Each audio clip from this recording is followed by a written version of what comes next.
신부님, 끔찍한 소리 하지 마세요. 무슨 100살을 살아요? 그런데 요즘 텔레비전에 100세 안보장, 100세 연금보장 나와요, 안 나와요? 나오죠? 이런 거 나올 줄 꿈에도 몰랐을 거예요. 그럼 앞으로 20년 후에 텔레비전에서 100세 안보장, 100세 연금보장 나올까요? 20년 후에는 120세 안보장, 120세 연금보장 나오게 돼 있어요. 그렇다면 지금 60대신 분들은 앞으로 몇 년을 더 살아야 되느냐면은 60년을 더 살아야 돼요. 60년을. 아까 첫 시간에 제가 이런 말씀 드렸어요. 남편하고 자식들을 위해서 전부 바치지 말라고. 얼마만 바치라고? 반만 바치라고. 반은 누구를 위해서 남겨놔야 돼? 나를 위해서 남겨놔야 돼요. 내가 행복해야지 남편도 행복하고 자식도 행복한 거예요. 내가 불행한데 어떻게 남편하고 자식이 행복할 수 있습니까? 구독과 좋아요는 큰 힘이 됩니다. 신부님의 행복 강의와 함께 늘 행복 가득한 하루 되세요. 오늘을 충실하게 살지 못하는 사람은 내일도 충실하게 살 수 없는 겁니다. 그래서 하루하루를 이제 2년 후는 우리 이제 마추픽추 갈 거거든요. 2년 후에는 이제 마추픽추 가고 리오데자네이로 하고 그 다음에 뿌리찌빠라고 환경 도시가 있어요. 우리 물론 이과수 폭포도 가죠. 이과수 폭포를 가면은 그 미션에서 그 마지막 신부님 그 떨어지는 장면, 그 폭포를 보면은 기가 막혀요. 그 이제 미션을 이제 또 봐야지, 보고 가야지. 그러면은 아, 이게 정말 하느님이 얼마나 위대한 분인지 우리가 그냥 이 생각으로가 아니고, 그러니까 제가 늘 얘기하잖아요. 나는 기도 안 한다고. 기도할 시간이 없어. 깜짝깜짝 놀래기 바쁜데 언제 기도해? 네. 피카소는 노인에 대해서 이렇게 말합니다. 13살 때 나는 거장처럼 그림을 그릴 수 있었다. 피카소는 워낙 그림을 잘 그렸기 때문에 13살 때 저 뒤에도 그림이 예쁜데 거장처럼 그릴 줄 알았대요. 13살 때. 하지만 아이처럼 그리는데 평생이 걸렸대. 나중에 아이처럼 저기 뉴욕의 피카소 전시회에 내가 한번 가봐서 그 작품을 정말로 봤는데 정말 이건 애가 그린 거예요. 어른이 그린 게 아니야. 그런데 그 안에 다 들어있어, 인생이. 너무너무 놀랐어요. 그 피카소 작품을 보면서. 사실 우리가 순수하고 단순해지는데 참 오랜 시간이 걸려요. 내가 우리 직원들하고도 얘기해보면 너무 복잡해. 관계도 복잡하고 생각도 복잡하고 삶도 복잡하고, 내가 보기엔 그렇게까지 복잡하지 않아도 되는데 뭐가 그렇게 복잡한지. 피카소 이야기에 예수님의 이야기가 또 상통하는 이야기가 있어요. 너희가 어린아이처럼 되지 않으면 하늘나라를 볼 수 없다. 근데 우리가 마음이 깨끗해야 돼요. 복잡하면 안 돼. 깨끗하려고 그러면 내가 늘 하는 얘기지만 일단 욕심이 없어야 돼. 무슨 욕심이 있으면 이때부터 막 계산하고 진짜 복잡해져요. 그 다음에 미움이 없어야 돼. 욕심하고 미움만 없어도 여러분들은 굉장히 단순해질 수 있어요. 저는 이번 여행을 통해서 또 내가 얼마나 무식한지 또 한번 깨달았어요. 제가 미얀마 강의 가갖고 미얀마를 이렇게 여행을 하면서 내가 진짜 무식하구나. 그 미얀마의 문화를 보면서 레이크이라는 그 호수가 있는데 그 호수를 이렇게 보면서 그 불의 옥잠의 그 정화 능력을 눈으로 보면서, 야, 내가 뭐 환경공학 하면서 이게 책으로 읽은 거랑 눈으로 보는 거랑은 너무너무 다르더라고. 그 다음에 미얀마 사람들은 여기 다 하얀 걸 칠하고 다녀, 얼굴에. 태양이 너무너무 강하니까 선크림이야. 그 나무에서 이렇게 갈아갖고. 근데 나는 그 영화에서 보면 막 인디안들이 막 이렇게 칠하게, 저거 영화로 비주얼로 보여주려고 저러나 보다 그랬더니, 아니, 그게 비주얼로 보내는 게 아니고 실질적으로 그들의 그게 문화더라고요. 그러면서, 내가 정말 모르는 게 너무 많구나. 특별히 이번에 서부에서 그 웅장한 그 캐년들을 돌아보면서 또 우리 가이드 장 다니엘 가이드 선생님이 그 지질학적으로 그 설명을 얼마나 열심히 그 했어요.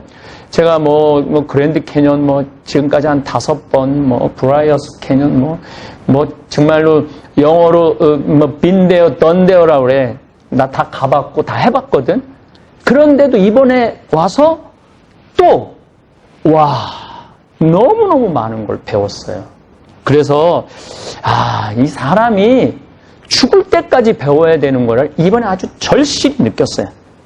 특별히 우리 노인들이 그 할리 데이비슨 그 오토바이, 그 다음에 또 오픈 스포츠카, 이게 젊은 사람들이 타는 게 아니라 전부 다 할아버지가 쫙 수염하고 그 청바지 탁 입고 이 전부 다 할아버지 할머니들이 하는 거지 젊은 사람들이 거의 없더라고.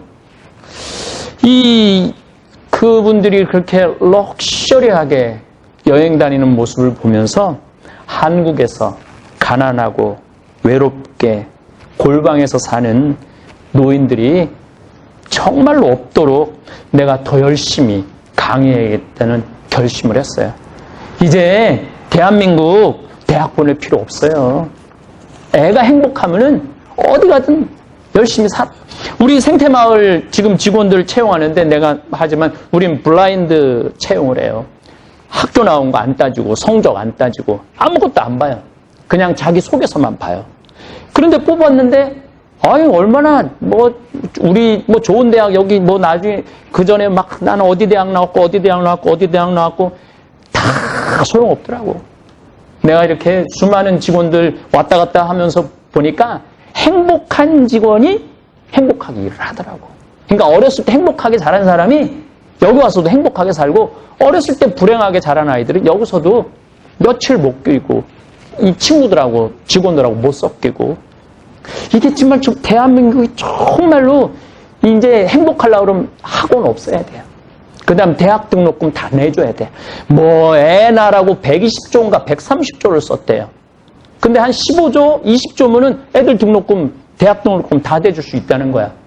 그러면은 그거 쓰는 돈 대신 대학 등록금만 국가에서 다 내줘도 우리나라 부모님들 등록금 안 내고 그 돈 모아갖고 노인 때 할리 데이비슨 타고 여행 다니고 미국 여행 다니고 한국 여행 다니고 얼마나 할 수 있어요. 근데 그것 때문에 다 망가지는 거야 지금 대한민국이. 그래서 어제도 미국도 사실 그렇다고 그래요. 미국 내 그 등록금 때문에 부모들은 등록금을 안 대주지만 애들이 대출 받은 거 그거 갚는다고 평생을 감옥에 사는 기분이 든다고. 평생을. 그래서 제가 이제 잠비아에 만들고 싶은 세상은 공부의 세상이 아니에요. 경쟁의 세상이 아니에요. 그냥 열심히 노동하고 일하고 서로 나누고 행복하게 사는 그런 세상을 만들고 싶은 거예요. 또 동부에서는 미국의 독립전쟁, 남북전쟁, 또 이 나라 초대 대통령 워싱턴, 토마스 제퍼슨, 링컨, 또 내가 좋아하는 벤자민 플랭클린, 우리 조 가이드님 큐라고 그러는데 큐 가이드님 얘기를 들으면서 많은 감명과 영감을 받았어요. 링컨은 또 국회의사당을 보고 제퍼슨은 또 백악관을 보고 있고 그런 것들이 그러니까 이분들이 이 미국을 건국할 때 그냥 건국한 게 아니야. 정말 수많은 책을 읽고 특히 벤자민 플랭클린 같은 경우는 이론적인 바탕을 완전히 해준 사람이야. 이 나라는 모든 사람들이 평등한 나라고 모든 사람들이 자유롭게 기회를 얻을 수 있는 어느 누구나 그런 나라로 디자인을 한 거예요. 나라 자체를. 물론 중간에 인디안들 힘들게도 하고 또 그 남북 전쟁 때 어마어마한 사람들이 죽었죠. 남북 전쟁 때. 그러나 하여튼 지금 한 40년 정도 된 것 같아요. 미국 독립이 1776년 독립을 시작을 하고 1783년에 완전히 영국으로부터 독립을 했으니까 200년이 이제 230, 40년이 넘었죠. 그런데 이 미국이라는 나라가 이렇게 단단하게 지금까지 이어올 수 있는 것은 바로 이 건국의 이 아버지들이 만드는 거죠. 저는 물론 뭐 제가 나름대로 이제 곧 이제 토요 특강에 일본의 이해에 대한 건 한 앞으로 3회 내지 4회만 더 하고 이제 미국에 대한 이해를 강의를 할 거예요. 제가 첫 번째로는 중국에 대한 이해를 강의를 했고 이번에는 일본에 대한 이해를 지금 11강 한 15강까지 하고 끝낼 거예요. 그리고 이제 미국에 대한 이해를 해야 돼요. 왜냐하면 우리가 미국과 일본과 중국, 러시아를 이해하지 않으면은 우리가 살아날 수가 없어요. 제가 말씀드렸지만은 일본에 대한 이해 강의하면서 이번에는 내가 해볼 만하다고 그랬잖아요. 우리가 1910년에 나라 뺏길 때는 정말로 제대로 된 전쟁 한번 못 해보고 이 나라를 뺏겼어. 근데 이번에 일본이 전쟁을 걸어왔는데 이번에는 만만치 않아요. 일본은 이제 지는 해야 무슨 우길기 이거 이 말도 안 되는 얘기. 이제 일본은 지는 해예요. 지는 해. 그 마지막 그야말로 이 막말을 한다면 발악을 하고 있는 거예요. 지금 우리 대한민국 국민들이 정말 정신만 똑바로 차린다면 충분히 이 어려움을 좀 해결할 수 있다고 생각해요. 내가 그 자료를 좀 조사를 했는데 내가 이스라엘 성지순례 갈 때마다 너무 놀라운 건 대한민국 차가 너무너무 많은 거야. 근데 이스라엘의 그 차 점유율 1위가 대한민국 현대하고 기아예요. 1위가 현대, 3위가 기아예요. 그러면은 독일 차는 이스라엘 사람들이 몇 퍼센트를 사느냐? 1%밖에 안 사요. 독일 사람들이. 독일 사람 차를. 왜 이스라엘 사람들이 독일 차를 1%밖에 안 사냐면 우리 600만 명의 우리 유대인을 학살한 사람들이라 이거야. 그러니까 독일 차 자체도 안 사겠다. 아무리 좋더라도. 독일 차 안 사고 우리하고 똑같은 아픔을 겪었던 한국 차 산다는 거예요. 그래서 이번에 이스라엘하고 우리하고 FTA 체결했잖아요. 이게 저변에 그런 것들이 다 깔려 있는 거야. 근데 우리 대한민국 국민들이 지금 일본 차 막 사고, 일본 물건 사고, 일본 맥주 마시고, 일본 여행 가면은 이번엔 그러면 안 돼요. 이번엔 정말로 정신 똑바로 차야 돼. 온 국민들이. 근데 옛날에는 국민들이 지금 나라가 팔린 건지 안 팔린 건지 5명이 뭐 사인을 했대고 뭐 고정은 안 했다고 그러고 그리고 자살한 사람도 없어 나라. 그래갖고 우리 황현이라는 분이 그 한 분이 자결을 한 거예요. 그다음 이준 열사가 하고 그리고는 안 죽어서 나라가 뺏겼는데도 전쟁도 안 하고. 그래서 우리가 36년 동안 그 수많은 우리 조상님들이 끌려가서 죽음을 당한 거죠. 어쨌거나 하여튼 제가 이번에 이 미국 여행을 하면서 더 많이 공부해야 되겠구나. 이 여행을 다니면 다닐수록 내가 깨닫는 게 뭐냐면 내가 무식하다는 거예요. 내가 무식하다는 거예요. 더 많이 배워야 된다는 사실. 이번에도 또 아주 기가 막힌 거를 배웠어요. 루이비통이 난 그게 무슨 똥인 줄 알았더니 루이 왕을 위하여라는 뜻이라는 거예요. 루이 왕을 위하여, 루이 빗똥이. 그런 것도 모르고 사는 거예요. 물론 난 루이 빗똥을 한 번도 써본 적이 없지만 그냥 난 루이 왕을 위해서 산 적이 한 번도 없는 거지. 예. 사실은 아는 것보다 모르는 게 훨씬 많다는 사실을 깨닫는 게 여행의 가장 소중한 경험이에요. 그래서 이런 세상도 있구나. 이런 세상도 있구나. 이런 것도 있구나. 그런 것들을 여러분들이 저는 학교보다 훨씬 많은 걸 이 여행을 통해서 많이 배웠어요. 유럽부터 이스라엘 성지순례, 아프리카, 그다음 인도, 하여튼 안 다닌 데가 없으면서 세상이 이렇구나. 특히 북극의 얼음이 녹는 걸 보면서 나는 온몸으로 지구온난화를 정말 온몸으로 느끼고 있어요. 정말 내가 환경에 대한 강의도 여러분들한테 해드릴 거예요. 아마 환경에 대한 강의는 한 20회에 걸쳐서 전부 다 한번 우리 유튜브 구독자님들 이 우주의 신비 또 지금 이 지구가 얼마나 오묘한 별인지 제가 말씀을 드리겠습니다. 어쨌든 지구 여행을 하다 보면 내가 얼마나 작은 존재인지, 또 반대로 세상을 보는 눈이 커져요. 세상을 보는 눈이 넓어져요. 내가 작아지기도 하면서 커지기도 하는 게 저는 여행이라는 생각을 합니다. 그래서 우리 직원들이 여행을 통해서 감동받고, 여행을 통해서 많은 걸 배우고, 또 내가 무식하다는, 또 정말 이 지구라는 이 어마어마한 별에서 내가 살고 있다는 거 얼마나 큰 은총인지, 그런 걸 좀 깨달았으면 좋겠어요. 그리고 저는 서부부터 동부까지 이렇게 여행을 하면서 제 1살서부터 55년의 인생을 이렇게 돌아봤어요. 그야말로 희, 노, 애, 락이 다 있었더라고.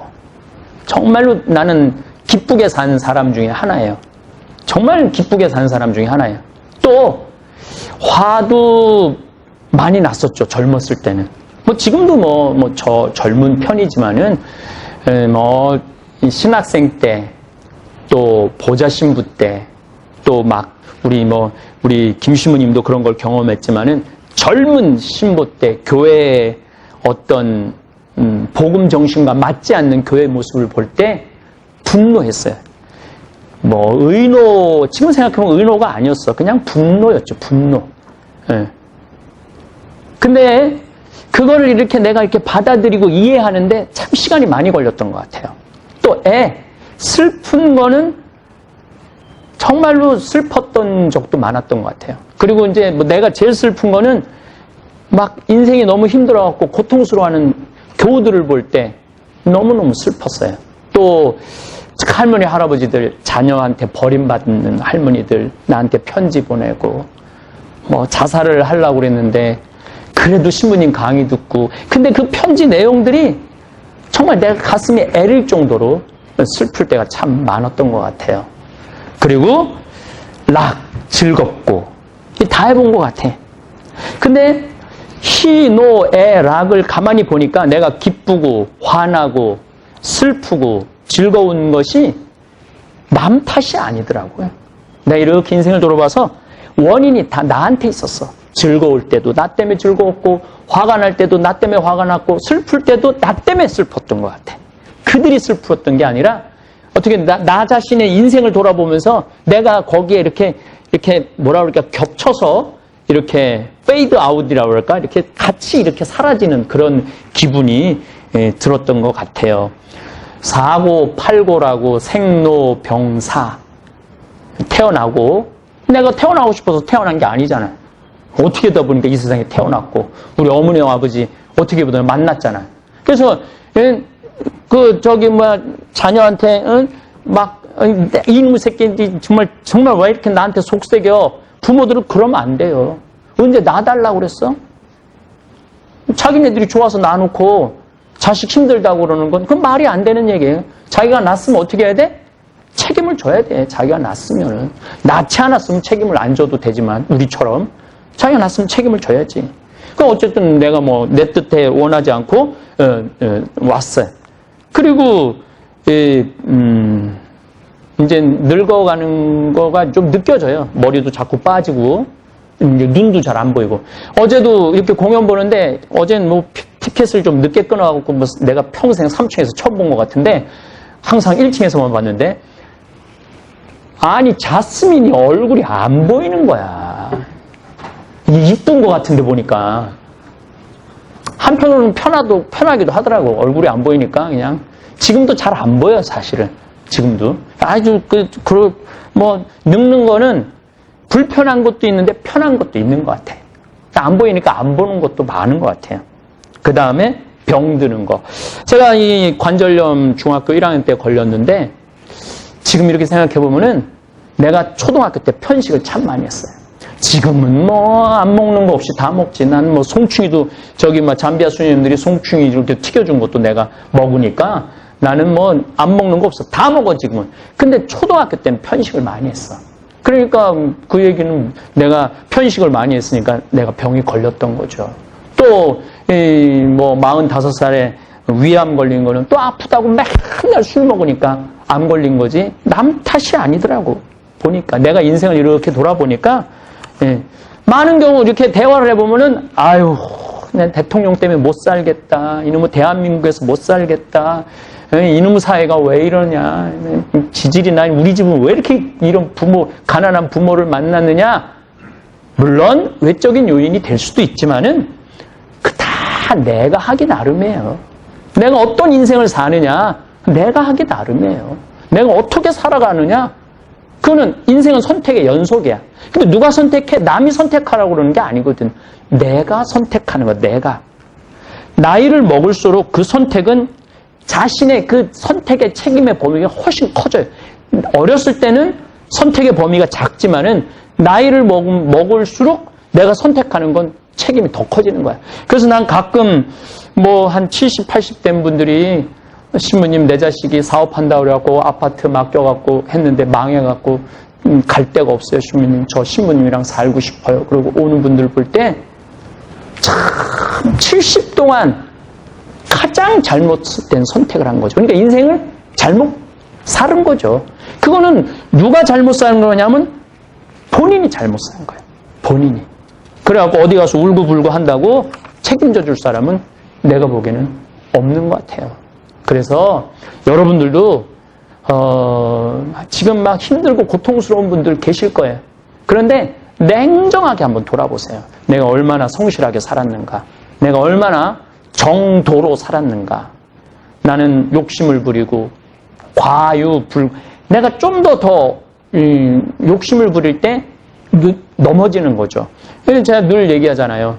뭐 1,500억을 사기를 당했다. 뭐 조이파리가 뭐 사기를 뭐 해갔다. 뭐 어쩌고 저쩌고 했는데 사기 친 놈도 나쁜 놈이지만 사기 당한 사람도 결코 훌륭한 사람들은 아니에요. 욕심 때문에 본인이 한 걸음 한 걸음 걸어 나가면은 그게 다 쌓여서 나중에 덕이 되고 부가 되는 건데 욕심을 부리기 때문에 고통스러운 거예요. 그래서 인생은 남 탓할 필요 없다. 내 탓이다, 내 탓. 인생은 자기 하기 나름이에요. 제가 이렇게 잠깐 뭐 LA, 샌프란시스코, 워싱턴 이쪽 들렀지만은 정말 우리 미국 교우들이 감동적인 대접을 받고 있어요. 또 우리 이경 바오로 신부님께서 이렇게 성당까지 이렇게 해줘서 우리가 정말 감사 미사까지 이렇게 할 수 있도록 해주셨어요. 뭐 주위에서 많은 분들이 신부님 도대체 신부님 어떻게 사셨기에 가는 곳마다 식사 대접에 여행 중에 오르가닉 간식까지 챙겨줍니까? 저는 우는 아이에게 젖 더 준다는 우리말이 있죠? 근데 난 이 말 틀렸다고 생각해요. 우는 아이가 도가 넘으면은 때리든지 내던지든지 해요. 여기 자식 키운 부모님들 다 경험해봤죠? 그리고 나 얘기 많이 들었어요. 사실은 내 애 많이 때렸다고 많이 울어갖고. 너무 울면은 때리는 거예요. 그리고 이 말이 나와요. 지겨워. 지겨워. 아유 지겨워. 내가 이걸 왜 낳는지 몰라. 또 어떤 아주 재미난 아는 분은 군인인데 대위야. 대위. 해병대 대위인데 아들이 둘이래. 남편도 해병대 장교고. 아유, 그 집은 그냥 해병대에다가 그냥, 우리 대위도 여자니까, 아내도 대위, 뭐 남편은 소령, 뭐, 좋겠다 그러니까 아들 둘이 있으면 얼마나 좋으냐. 신부님, 그런 소리 하지 마세요. 할 수만 있으면 뱃속에 다시 집어넣고 싶어요. 그러니까 이 애기가, 뭐 여러분들 잘 알겠지만 내가 잘 아는 지인이, 딸이 손녀를 낳았어요. 근데 나도 뭐 얼굴을 봤지만 빵긋빵긋 웃어. 하루 종일 웃어. 그리고 아빠가 유명한 가수인데 아빠 노래가 나오면 엉덩이를 실룩거리면서 막 춤을 추고 막. 그래서 이제 엄마가 이제 딸 이제 집에 가면은 이 빵긋빵긋 웃는 손녀를 보면 내가 보면 몸이 아픈 사람인데 막 팔도 아프고 어깨도 아프고 근데 아무리 어깨를 아파도 빵긋빵긋 웃으니까 어떻게 하냐면 자꾸 안게 되고 집에 있으면 보고 싶다는 거예요. 빵긋빵긋 웃으니까. 손주 자랑하려면 10,000원 내고 손주 자랑하라는 말이 있지만은 10만 원이 아니라 1,000만 원을 내도 아깝지 않는 그런 손주라는 거예요. 저도 사실은 이제 조카가 이제 우리 이제 그 둘을 낳았어요. 그러니까 내가 이제 손녀 딸하고 이제 손주 아들이 있는 거지, 조카. 근데 그 집에 가면 애들이 우리 집에 이제 오면은 웃어. 그러니까 내가 너무 그냥 막 좋아하고 웃고 쳐다보고 막 좋아하니까 꼭 나올 때 돈을 주게 돼요. 복돈이라고 주게 되더라고. 제가 이번에도 LA에서 잠비아 신학교 하라고 4만 달러를 벌써 받았어. 그냥 하루 스쳤는데 그 다음에 잠봉 아메리카가 벌써 40만 달러를 모았대. 200명이. 놀랍지 않아요? 저는 내가 여기 미국에서 사목하는 사람도 아니고 그냥 2년에 한 번 얼굴 한번 볼까 말까 하는데 가장 자기네들끼리 모여서 돈을 모으는 거예요. 그래서 50만 달러까지 모으겠다는 거예요. 그래서 내가 그랬어요. 신학교 성당 짓겠다고. 그래갖고 그 잠봉 아메리카 그 단원들 내가 그 신학교 성당 입구에다 이름 팍 써주겠다고. 근데 그랬어요. 그랬더니 그냥 잠봉 아메리카만 해줘도 좋겠다는 거야. 그냥 신부님 하는 일, 아니 신부님 도대체 얼굴이 잘생기기를 했어. 내가 늘 얘기하잖아. 씹다 뱉은 수제비 같이 생겼지 키가 크기를 해. 왜 신부님 일에 동참을 그렇게 많이 하느냐라고 묻는 사람들이 참 많아요. 근데 이거 다 내 탓이야. 뭐냐면은 내가 언제나 참 기쁨을 얘기를 많이 해요. 희망을 얘기를 많이 해요. 그 다음에 저는 옛날에 내가 어땠는데 이런 얘기 거의 안 해요. 내가 옛날에 정말 잘 나갔는데, 옛날에 왕년에 내가 정말 끝내줬는데, 내가 지금 이걸 때 이런 소리 안 해요. 저는 항상 내일을 얘기해요. 내일을. 내가 우리 직원들하고 11일 동안 얘기하면서 내가 샌프란시스코 한 5번 갔어요. 근데 말 한마디 안 하잖아. 옛날에 내가 여기 다 와봤어. 그럼 여러분들 기운 쫙 빠지거든. 뭐야. 근데 한마디도 안 하잖아. 한마디도. 뭐라고? 공연에 대한 얘기도 안 하고, 맨하탄에 대해서도 오늘 저녁에 여러분들 이제 야경 보러 가는데 내가 한마디도 안 하는 거야, 지금. 그냥 야경 보러 가는 거야. 근데 미리 가보면 이러면은 옛날 얘기하는 사람하고는요, 자꾸 짜증이 나요. 근데 내일을 얘기하는 사람, 미래를 얘기하는 사람, 이런 사람하고는 자꾸 얘기하고 싶어요. 같이 꿈꾸고 싶어요. 옛날에 내가 이랬는데 나 지금 힘들어 죽겠어. 정말로 앞으로 어떻게 살아가야 될지 앞이 깜깜해. 그러면 그 사람의 깜깜함을 내가 같이 지는 거야. 그러니까 그 사람하고 있으면 어떻게 되냐면 답답해. 답답하고 어떻게 하지? 앞이 깜깜하다는데 내가 책임져 줘야 되나? 뭔가 도와줘야 되나? 점점 그 사람을 2번 만나다가 한 번 만나고 한 번 만나다가 안 만나게 되는 거예요. 한 번은 들어줄 수 있지만은 2번째는 들어주기 힘든 게 우리 인간의 본성에 신나는 얘기, 미래의 가슴 벅찬 계획 같이 하고 싶다. 제가 얘기하잖아요. 이제 신학교 올해 신입생이 들어와요. 얼마나 설레. 그 교황청에서 교황대사가 대주교님하고 신학교 짓는 걸 보러 오셨어요. 보러 와갖고 OMG라고 그래. 오 마이 갓 그랬대요. 교황대사가 아프리카에서 어떻게 이런 일이 벌어질 수 있느냐고. 이 한국 신부님 이거 하는 거냐고. 교황대사가 너무너무 놀랬대. 이 신부님 이거 여기 끝까지 이거 져줄 수 있느냐고. 교황대사면은 대주교거든요. 근데 그 대주교가 와갖고 너무너무 놀래고 갔다는 거예요. 그래서 아마 내년에 이제 우리 주교님, 우리 수원교구 본주교님이 축성하러 가시겠다고 그랬을 때 그 교황대사하고 대주교, 대통령도 아마 올 거예요. 얼마나 신나. 얼마나 그리고 올해 이제 20명이 이제 신입생이 들어온다고 그래요. 저는 앞으로 한 50명, 그리고 100명까지 저는 들어올 거라고 생각을 해요. 참배 가톨릭 신자가 500만 명이라고 그러니까 시스템만 잘 갖춰준다면은 그러면은 아프리카의 교회, 가톨릭 교회가 일어나는데 정말 우리가 하나의 미랄이 되는 거거든요. 그래서 우리 생태마을 직원들 정말 대단한 일을 지금 하고 있는 거예요. 여러분들 청국장 파는 게 아무것도 아닌 것 같은데 이게 위대한 일을 하는 거예요. 그 청국장이 뭐 우리 국민들한테도 건강을 주지만은 이 세계의 건강을 나눌 거라고 생각합니다. 우는 아이 한 대 더 때리고 웃는 아이 한 번 더 안아준다. 그러니까 여러분들도 어디 가서 우는 소리, 그건 그냥 본인이 이렇게 묻어두는 그런 훈련이 필요해. 예. 이 사람한테 가서 울고 저 사람한테 가서 울고 온 세상에 울고 다녀봐. 누가 그 사람을 안아주겠어요?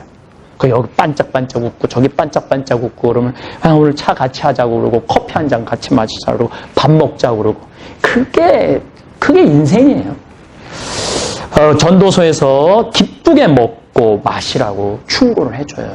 그래서 예수님도 야이로의 회당장 딸을 살리고 난 다음에 뭐 대단한 얘기 안 했어. 소녀에게 먹을 것을 주어라.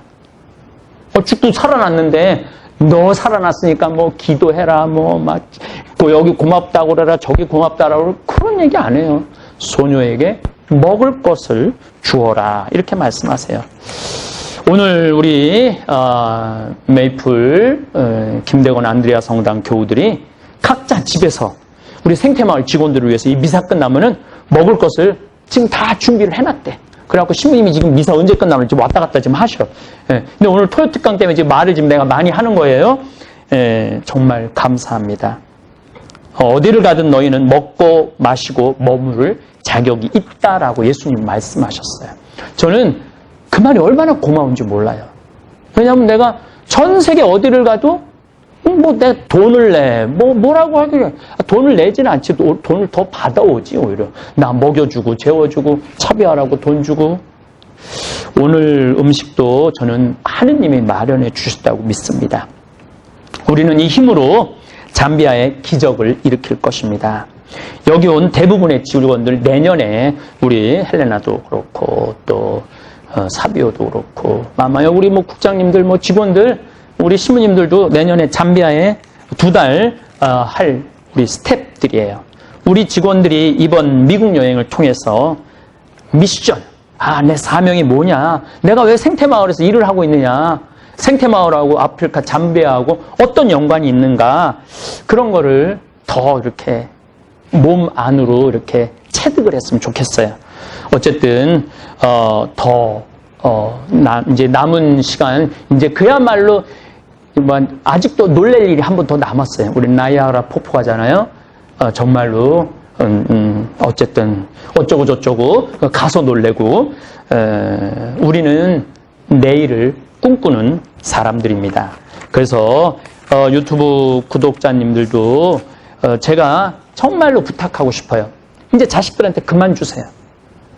그리고 love yourself.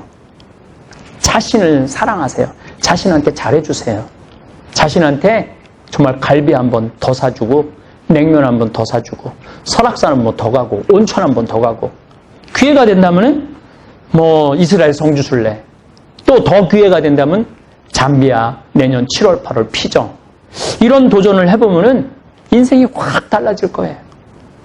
자, 오늘 전도서 말씀으로 토요특강 맺도록 하겠습니다. 나는 사람이 사는 동안에 기뻐하며 선을 행하는 것보다 더 나은 일이 없다는 것을 알았다. 사람이 먹고 마시고 수고함으로써 기쁨을 누리는 것, 그것이 하느님의 선물이다. 여러분들 내일을 이야기하는 분들 되시기를 바라겠습니다. 감사합니다. 사는 게 힘들다고 말한다고 해서 내가 행복하지 않다는 뜻은 아닙니다. 내가 지금 행복하다고 말한다고 해서 나에게 고통이 없다는 뜻은 정말 아닙니다. 마음의 문 활짝 열면 행복은 1000개의 얼굴로, 아니 무한대로 오는 것을 날마다 새롭게 경험합니다.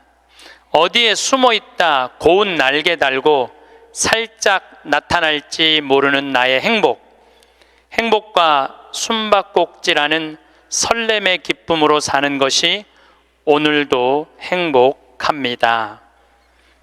영광이 성부와 성자와 성령께 성부와 성자와 성령의 이름으로.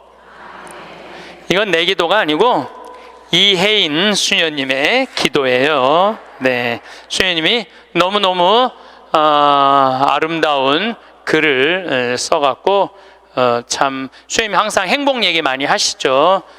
수녀님도 투병하시면서도 이렇게 멀리서 제가 이렇게 뵈면은 정말 하느님의 행복을 나눠주는 분 같아요. 자, 그렇다면 우리 인간은 잘 죽으려면 잘 살아야 돼요.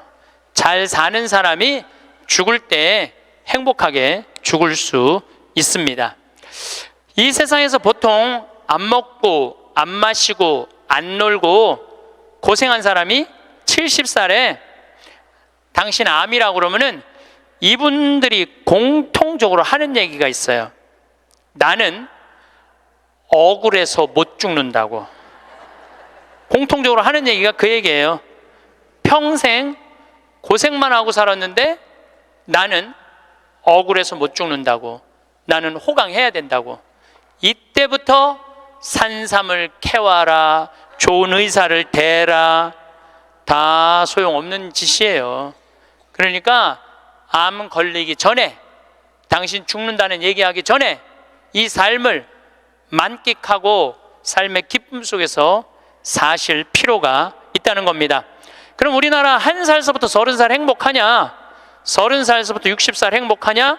60살서부터 120살 행복하냐 이거예요. 제 얘기는 제가 왜 120살이라고 말씀드리느냐 하면 20년 전에 제가 강의할 때 앞으로 100세 시대 올 겁니다 라고 말씀드렸을 때 많은 할머니들이 이렇게 말했어요. 신부님, 끔찍한 소리 하지 마세요. 무슨 100살을 살아요? 그런데 요즘 텔레비전에 100세 안보장, 100세 연금보장 나와요, 안 나와요? 나오죠? 이런 거 나올 줄 꿈에도 몰랐을 거예요. 그럼 앞으로 20년 후에 텔레비전에서 100세 안보장, 100세 연금보장 나올까요? 20년 후에는 120세 안보장, 120세 연금보장 나오게 돼 있어요. 그렇다면 지금 60대신 분들은 앞으로 몇 년을 더 살아야 되느냐면은 60년을 더 살아야 돼요. 60년을. 아까 첫 시간에 제가 이런 말씀 드렸어요. 남편하고 자식들을 위해서 전부 바치지 말라고. 얼마만 바치라고? 반만 바치라고. 반은 누구를 위해서 남겨놔야 돼? 나를 위해서 남겨놔야 돼요. 내가 행복해야지 남편도 행복하고 자식도 행복한 거예요. 내가 불행한데 어떻게 남편하고 자식이 행복할 수 있습니까? 우리 부모님이 80 넘어 돌아가셨다. 한번 손 들어보세요. 80 넘어 돌아가셨다. 우리 부모, 이렇게 많아요. 부모님이 90 넘어 돌아가셨다. 손 들어보세요. 손 내리시고, 우리 부모님이 아직 90이 넘었는데 아직도 살아계시다. 손 들어보세요. 자, 혹시 우리 부모님 아니라 이모, 고모라도 100살이 넘은 사람이 있다. 한번 손 들어보세요. 거긴 몇 살이에요? 104살. 그 뒤에 분은 101살? 네. 보통 제가 이렇게 강의할 때 2분 정도 100살 넘은 부모님 있다고 얘기를 해요. 2분 정도. 무슨 얘기냐면은 지금 한국에 100살 넘은 사람이 몇 명이냐면 2만 명이에요. 2만 명. 100살 넘은 사람이, 아니 옆에 아무나 100살 넘은 사람이 있으니까 2만 명이 넘어요. 그럼 앞으로 20년 후에는 내가 보기엔 20만 명 훨씬 넘어요. 여기 그 대상자들 전부 앉아 있는 거예요. 대상자들 전부 앉아 있는 거예요. 그러면은 1살서부터 30살 행복하냐? 1살서부터 30살은 뭐 해야 되는 나이냐면은 엄마 아빠, 중요한 건 친구들하고 먹고 마시고 놀아야 되는 나이예요. 여러분들, 사람이 되려면 책상 안에서 공부를 해야지 사람이 되는 게 아니에요.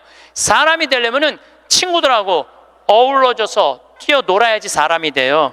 엄마 아빠랑 그 정을 느끼면서 뜨거운 어머니의 사랑, 아버지의 사랑을 느끼고 살아야지 사람이 되는 거예요. 책상 안에서 공부만 한다고 사람이 되는 게 아니에요. 근데 초등학교 1학년 애가 엄마 아빠 친구들이랑 좀 먹고 마시고 놀라고 그랬더니 엄마 아빠가 이렇게 말합니다. 이놈 새끼야, 네가 지금 먹고 마시고 놀 시간이 어디 있어? 공부해야지. 초등학교 1학년 애가. 제가 한동안 영어학원을 다녔어요. 잠비아 이제 가느냐고. 영어학원 이제 지하에다 주차를 해놓고 1층에 애들이 타요. 애들이 타면 초등학교 애들이 타는 거죠. 영어학원 온다고 타는데 요만한 애가 가방을 2개를 메요. 앞에 하나, 뒤에 하나. 내가 물어봐요. 너 몇 학년이냐? 초등학교 1학년요. 그래요. 이거 가방을 왜 2개냐? 이거 학교 가방, 이거 학원 가방. 딱 그래, 애들이. 또 요즘 애들 중에 내가 너무 놀란 애들이 있어. 들어올 때 보면은 가방 안 메고 와요. 여행용 캐리어를 끌고 들어와. 여행용 캐리어를. 네, 캐리어를 끌고 다니는 애도 있어요. 보면은. 그러니까 초등학교 애가 학원을 13개까지 다니는 애를 봤어요. 얘는 엄마 아빠 친구들이랑 먹고 마시고 놀 시간이 없는 애예요.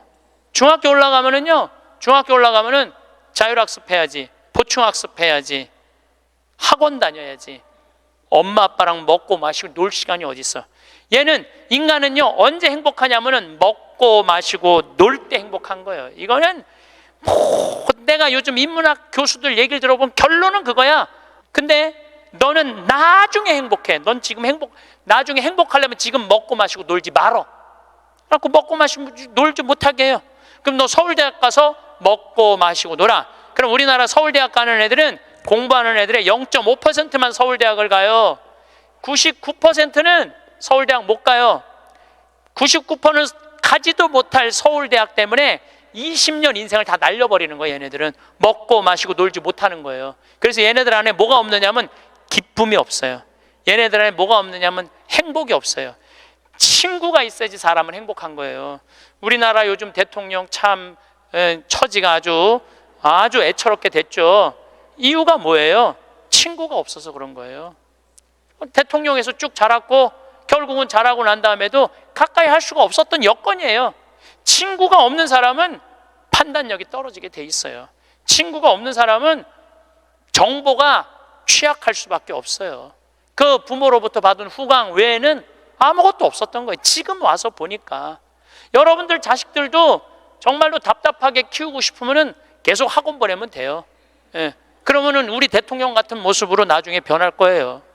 그러니까 제일 중요한 거는 먹고 마시고 노는 거예요. 그럼 얘가 30년 동안 30살 이후부터 너 행복해야 돼. 그 30살부터 얘가 삼성에 취직해갖고 행복할 수 있다고 생각하세요? 우리말에 이런 말이 있어요. 먹어본 놈이 먹고 놀아본 놈이 논다고.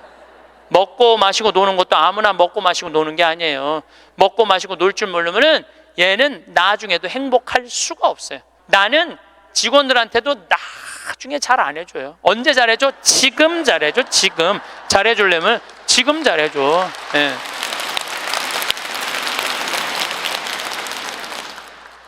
나는 가끔 무슨 공항에 20년 동안 청소하는 아줌마들 140만 원 월급 준다는 게 난 이해가 안 되더라고요. 그건 식구로 생각하는 게 아니에요. 우리 집에 와서 일하면은 내 식구인데 적어도 우리 집에서 일을 하면서 인간의 품위는 유지하고 살아야 될 거 아니에요. 그러니까 대우를 잘해줘요. 그런데 저는 학벌을 참 싫어해. 내가 아주 공개적으로 강의 때 얘기하잖아요. 난 서울대학 싫어한다고. 싫어해요. 저는 내가 서울대학 1년에 한 번씩 특강 꼭 가지만 그래도 싫어해요. 그래도 싫어해요. 예. 그래서 우리는 학벌을 따지지 않아. 직원 채용할 때 서울대학을 나왔든 유학을 갔다 왔든 이대를 나오든 연대를 나오든 일반 대학을 나오든 중학교를 나오든 고등학교를 나오든 초등학교를 나오든 첫 월급은 똑같아. 다 210만 원이에요. 아무리 잘났어도 210만 원, 아무리 못났어도 210만 원. 거기서부터 내가 평가하겠다는 거예요. 그리고 왜 내가 학벌을 따지지 않느냐 하면은 매주 띄우는데 뭐하러 서울대 졸업장이 필요해? 매주만 잘 띄우면 되지. 그렇지 않아요? 아니 매주가 서울대생만 보면 나 잘 떠야 되겠다 이래요? 나는 행복한 사람이 매주도 잘 띄우더라고 보니까. 이번에 우리 생태마을에서 깻잎을 4.5톤을 땄어요. 깻잎 장아찌 하려고 4.5톤 어마어마하게 땄어요. 그런데 깻잎 따는데 뭐하러 그놈의 2대 졸업장이 필요해. 그냥 그 2대가 뭐라고 그 온 나라를 뒤집어 가면서 2대 집어넣어 갖고 참 웃기지도 않아. 우리는 깻잎 따는데 2대 졸업자 필요 없어. 뭐만 잘하면 돼? 깻잎만 잘 따면 돼. 깻잎만. 그런데 우리 생태마을에 이렇게 대우가 좋고 나는 나름대로 어제도 제가 새벽에 부모님하고 좀 어디를 좀 갈 일이 있어갖고 새벽 4시에 집을 나오는데 별이 이게 여러분들하고 같이 나누고 싶어. 근데 새벽 4시에 평창에 있어야 돼. 그 시간에 얼마나 영롱하고 아름다운지 참 좋아요. 너무너무 행복한 곳이에요, 우리 생태마을. 그런데 우리 생태마을에 누가 남아서 일을 하느냐, 가만히 봤더니 이제까지 200명도 더 왔다 가고 이력서도 이렇게 쌓여 있어요. 취직하겠다고. 근데 결국은 어떤 사람이 남아있느냐 하면은 부모님하고 친구들하고 어렸을 때 먹고 마시고 논 애들이 남아서 일하더라고요.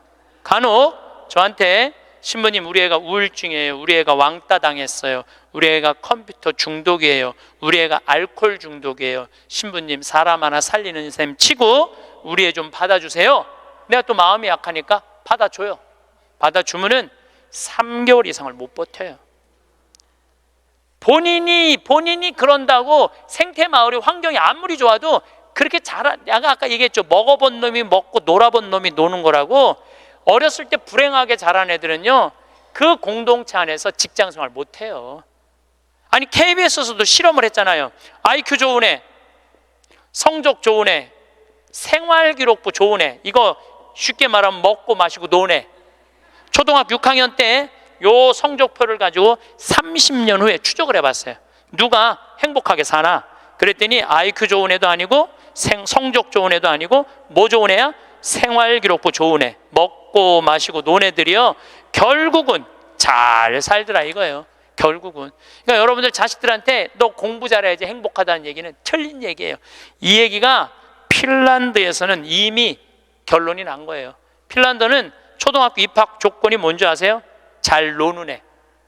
잘 노는 애가 입학 조건이에요. 입학 애 이제 학생들 뽑으려고 전부 다 애들이 와 있잖아요. 근데 놀이시설을 딱 놀게 해요. 근데 한 애가 안 놀아. 그럼 부모 불러갖고 뭐라고 그러는지 알아요? 얘 유치원에 다시 보내라고. 왜 우리 애가 유치원에 가? 얘는 지금 노는 법을 모른다고. 놀아야지 사람이 되는 거예요. 놀아야지. 근데 우리는 먹고 마시고 노는 일을 아주 우습게 보는 거예요. 우리나라가 독일보다 4개월을 일을 더 해요. 4개월을 일을 더 하고 미국보다 3개월을 더 일을 해요. 1년에. 그런데 우리가 독일보다 잘 살아요? 미국보다 잘 살아요? 그렇게 뼈 빠지게 일을 하는데도 일한다고 돈 버는 게 아니에요. 제가 아주 재미난 일이 있었어요. 신나는 일이죠. 잠비아에 이제 우리 치과 의사들이 이번에도 1,400명 환자를 봤어요. 안과 의사 2분, 치과 의사 9분이 환자를 1,400명을 봤어요. 일주일에. 어마어마하게 환자를 봤죠.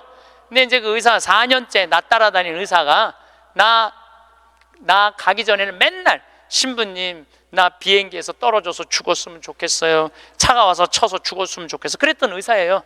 근데 잠비아 봉사활동 가면서부터 사는 게 즐거운 거야. 내 걸 나누니까 자기 존재의 의미가 있는 거예요. 근데 이 의사가 참 돈을 많이 버는 의사예요. 그런데 왜 죽고 싶으냐? 건물은 큰 걸 사놓고 그 빚을 해대느냐고. 화장실 가는 게 아까워갖고 물을 안 마셔. 오줌 누는 시간이 아까워갖고 진료 시간이. 그러니까 사는 게 즐겁지 않은 거죠. 여러분들 인생에 정말 힘든 게 뭔지 아세요? 확장 이전이에요. 여러분들 괜히 아파트 20평에서 40평 넓혀가는 거, 장사 잘 되는 가게 10평에서 40평 넓혀가는 거 다 고통의 시작이야. 그냥 있는 데서 살아요. 뭐하러 확장 이전을 해. 행복하지 않았던 거야.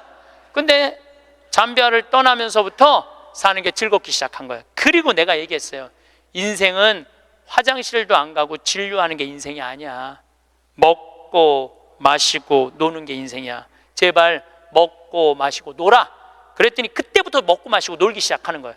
일주일에 이틀 과감하게 놀고 1년에 성지순례 10일 나 따라가고 뭐 성지순례 뭐 다른 데 또 가고 뭐 호주 의사들 같이 여행 다니고 1년에 40일을 놀아요. 40일을 무지하게 노는 거예요. 그러니까 그 조카가 이제 군대 갔다 와서 아르바이트 하면서 그렇게 노니까 이모한테 그렇게 물어보더래요. 이모, 이 치과 월급은 나오는 거야? 이렇게 물어보더래요. 그런데 내가 물어봤어요. 그렇게 먹고 마시고 놀면서 진료할 때랑 화장실도 안 가고 진료할 때랑 어느 때 돈을 더 많이 버느냐? 그랬더니 요즘이 훨씬 많이 번대요. 그리고 세무서에서 연락 왔대요. 돈이 너무 많이 벌려갖고 세무조사 나올 테니까 직원들하고 또 어디 놀러 가라고. 그래서 이제 다음 달에 어디 정동진인가 직원들 데리고 놀러 간대요. 여러분들 집에서 청승 떨고 아무것도 안 마시고 지립대 일만 한다고 돈이 벌려지는 게 아니에요. 먹고 마시고 놀 때 돈도 많이 벌리는 거예요. 우리 생태마을 요즘 다 망한다고 그러잖아요. 우리 생태마을은 작년에 매출액이 45억이었는데 올해 50억이야. 50억. 얼마나 뭐 청국장, 가루, 깻잎 많이 팔리는지 몰라요. 하루에 2천만 원씩 팔려. 하루에 2천만 원씩. 요즘 내가 사장인데 내가 사장이 뭐 할 것 같아? 맨날 먹고 마시고 노는 거야. 맨날 먹고 마시고 노는 거야. 직원들 줄 거 다 주고 아끼지 않아요. 줄 거 다 주고. 그리고 이제 하도 이제 우리 신자가 아니라 비신자들이 물건을 많이 사니까 이제 사업자 등록을 해서 세금도 내요. 제가 세금을 내는데 1년에 2억 정도 세금이 나가요. 많이 나가요, 세금이.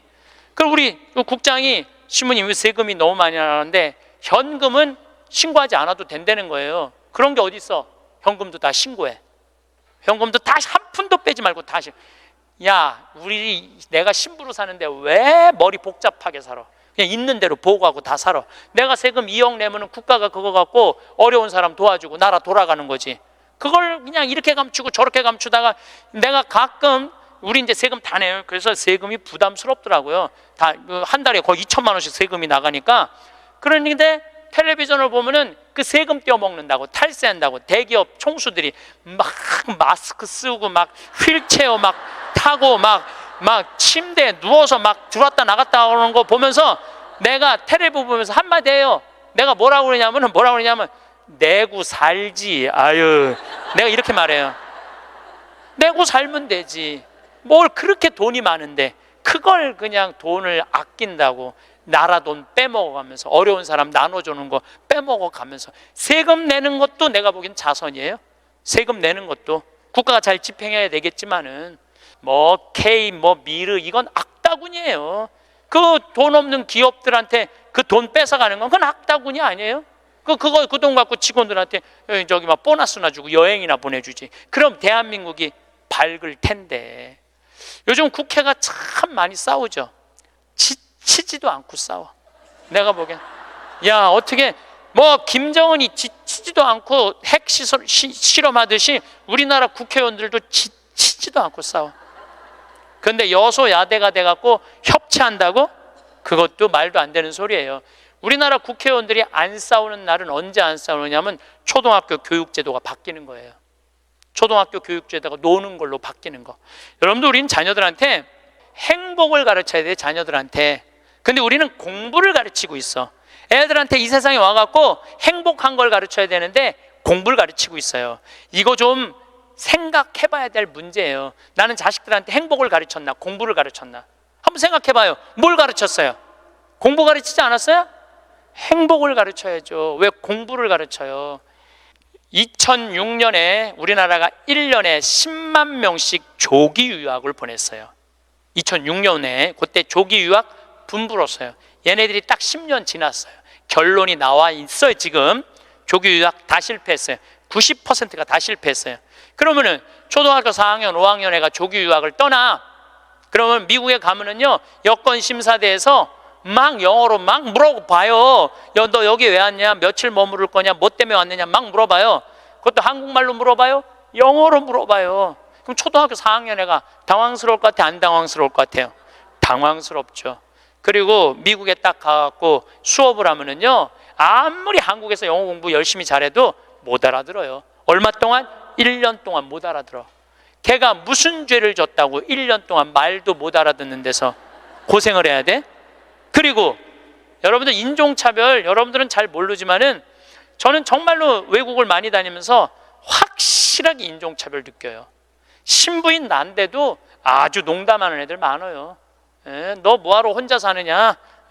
막 하느님이 네 뭐 애인이냐? 막 이래가면서 웃기지도 않게 인종차별해요, 걔네들이. 그럼 초등학교 4학년 애가 그 인종차별을 다 겪는 거야.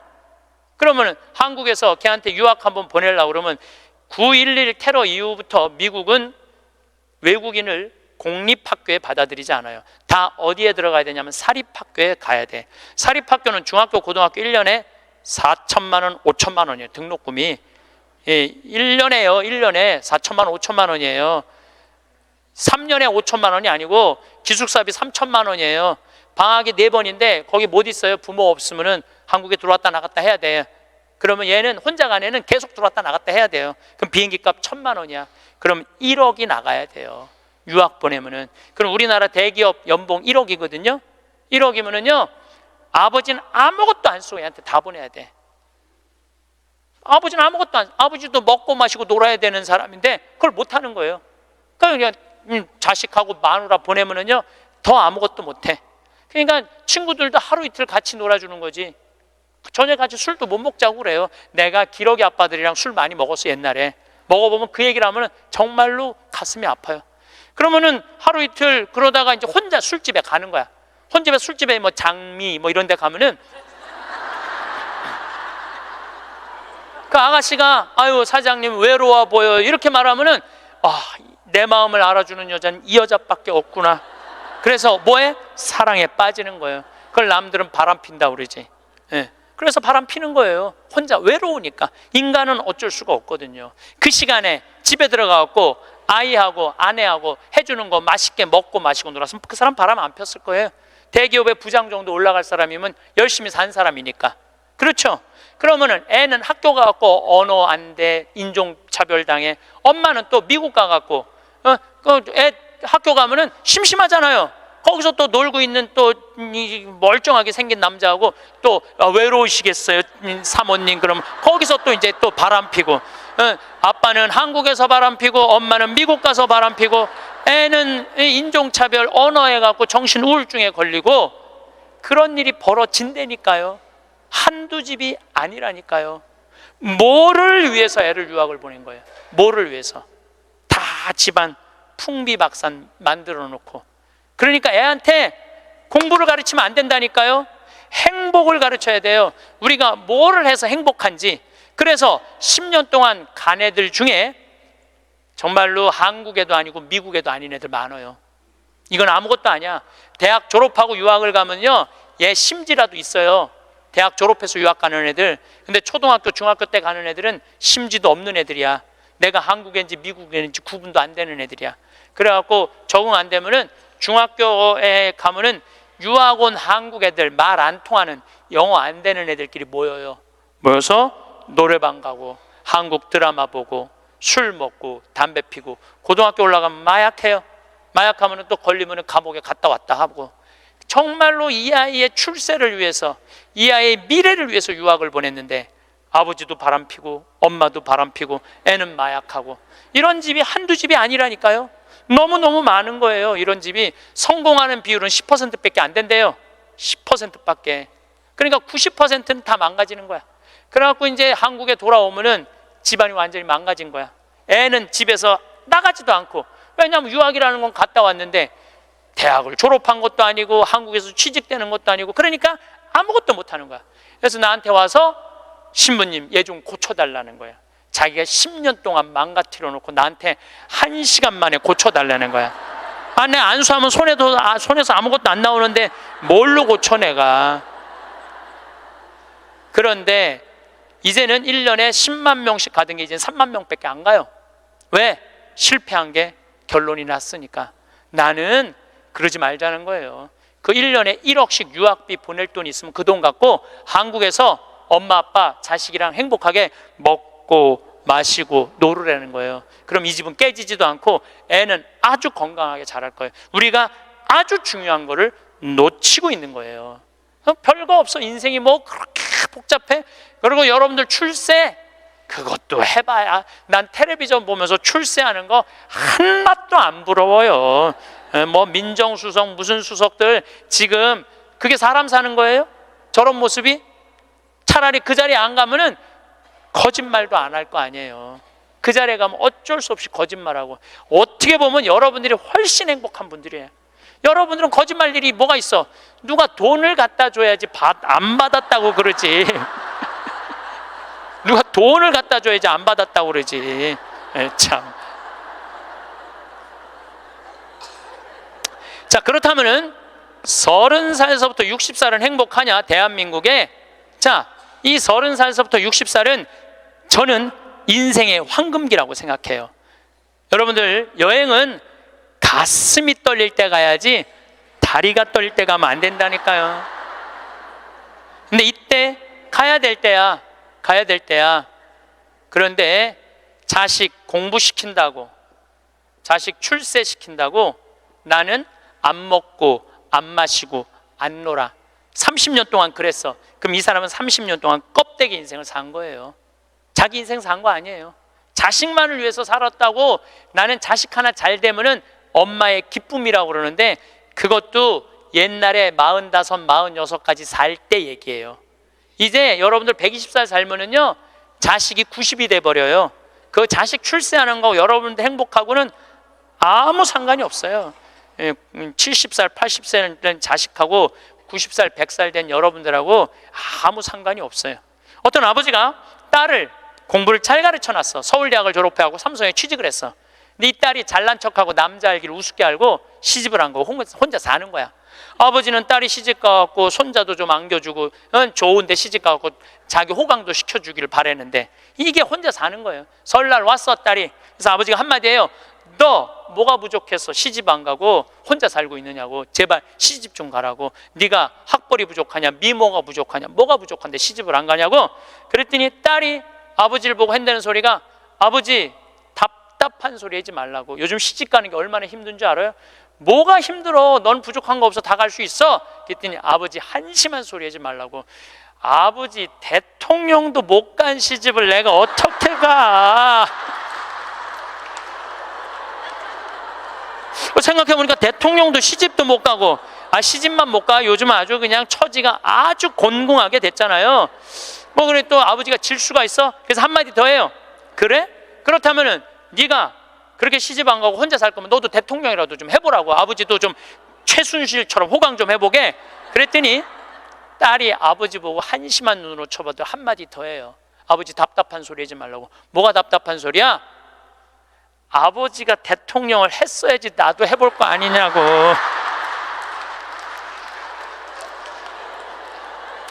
여러분들, 자식을 대통령 만들고 싶으면요, 여러분들이 먼저 대통령이 돼야 돼요. 자식을 출세시키고 싶으면 여러분들이 먼저 출세해야 돼요.